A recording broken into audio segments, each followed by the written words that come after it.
I've been drinking. I get filthy when that liquor getting to me. I've been thinking.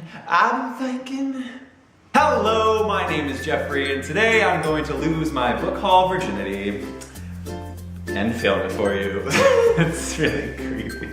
Since it's been established by now, I have not been the greatest reader in the past. I have a lot of catching up to do. So I bought all these books here, and a lot of them are probably old news to everyone in BookTube land. But whatever, I'm new here. First book is 100 Sideways Miles. I already did a review of this. I read it for the Dewey's 100 hours. Yes, now that would be an intense readathon. 24-hour readathon. And I first saw this book on Jesse the Reader's channel, and just the way he described it sounded really interesting, and then I saw it in the store, and I read the description again for myself, and I didn't even finish the description, I just knew I wanted it. I knew I had to have it. Another book that I've been seeing a lot of on BookTube, Eleanor and Park. I think I first heard Bookables talk about this. I mean, everyone's been talking about it. Literally everyone's made a video about this book. And everyone has said that the relationship between Eleanor and Park is just really real and really good. So yeah, I just wanted to see what the fuss was about. Another book that absolutely everyone on BookTube has been talking about, The Fifth Wave. I don't usually like dystopian books, but since literally everyone was talking about it, I was like, okay, I guess I'll get it. I've heard great things and I'm pretty excited to dive in. Stop being ridiculous. Last bandwagon that I need to jump on, Across the Universe. First of all, they didn't have it at Barnes & Noble, so I had to go up to the lady and say, hey, can I have this book? Can you find it for me?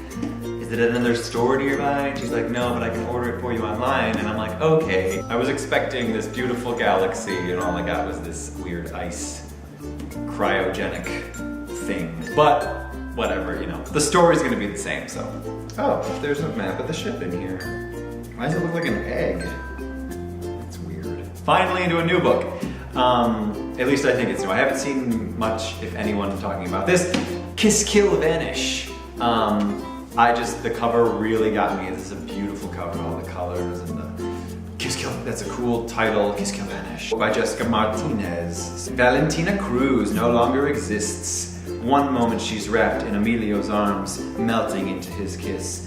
The next, she was witnessing the unthinkable, a murder in cold blood, ordered by her father and carried out by her boyfriend. Oh my God. When Emilio pulled the trigger, Valentina disappeared. She made a split-second decision to shed her identity and flee her life of privilege, leaving the glittering parties and sultry nightlife of Miami for far behind. Slutty nightlife also, perhaps. She doesn't know how to explain to herself what she saw. All she knows is nothing she believed about her family, her heart, or Emilio's love was real. She can change her name and deny her past, but Valentina can't run from the truth. The lines between right and wrong and trust and betrayal will be blurred beyond recognition as she untangles the deceptions of two men she once loved and races to find her own truth.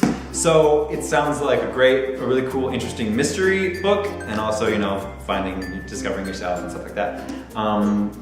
Seems cool. I'm really excited to read this one. I love sexy books.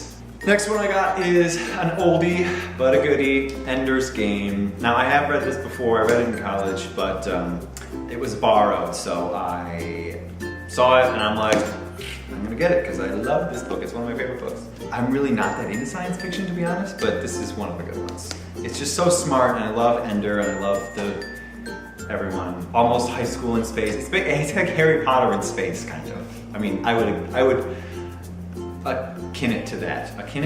I would liken it to that. Except it's a little darker than Harry Potter. It's probably much darker than Harry Potter, which is why I love it. Anyway, when I was shopping for books, I talked to one of the employees, just chatting it up, and I told her I was a writer, and she told me that there were some authors coming in this Saturday, and that maybe I should come back and talk to them. So I'm going to. They are local authors, and I decided, hey, I'm going to be talking to them. I should at least read one of their books. So this is The 57 Lives of Alex Wayfair by M.G. Beherlin. Not really sure how to say that. Beherlin. Something like that. and it seems interesting. I did start reading it. It's a little slow at the beginning, but you know, 56 lifetimes to explore. For as long as Alex Wayfarer can remember, she's had visions of the past. Vivid visions that make her feel like she's really on a ship bound for America, or riding the original Ferris wheel at the World's Fair. It isn't until she meets Porter, a stranger who knows more than should be possible about her, that she learns the truth. Her visions aren't really visions. Alex is a descender, capable of traveling back in time to her past lives. But the more she descends, the more it becomes apparent that someone doesn't want Alex to travel again, ever. And they will stop at nothing to make this life, her 57th, her very last. It doesn't really sound like my thing, but I figure it's a local author, I should support them, so I did. Last, I was going to leave, but I saw this from across the room, and it took me. It took me by the eyes, it held me by the eyelashes and yanked me right over to it. And it's beautiful. I'm tearing up now just thinking about it because Shakespeare is one of my all-time favorite persons. And this book was just so beautiful. It's got the gold. I think this is like the Barnes & Noble yada yada edition. It's the complete works of William Shakespeare, and I'm just like, oh my god, I love it. I'm literally crying.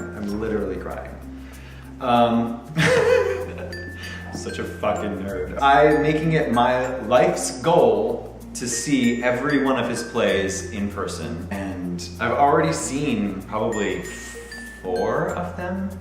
I mean, he's got like a lot, but hey, it's a good start. Study abroad in England, so I saw Henry VIII Part 1 and 2, I think, in the actual Globe Theater.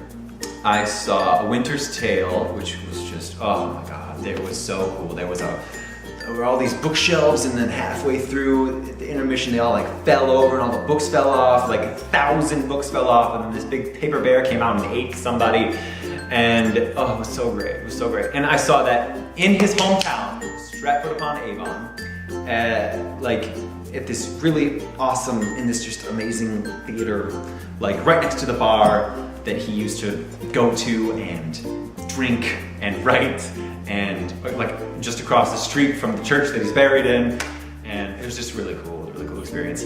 Lastly, I saw Othello in like a backyard play somewhere near London, I forget where, but yes, so that was cool too.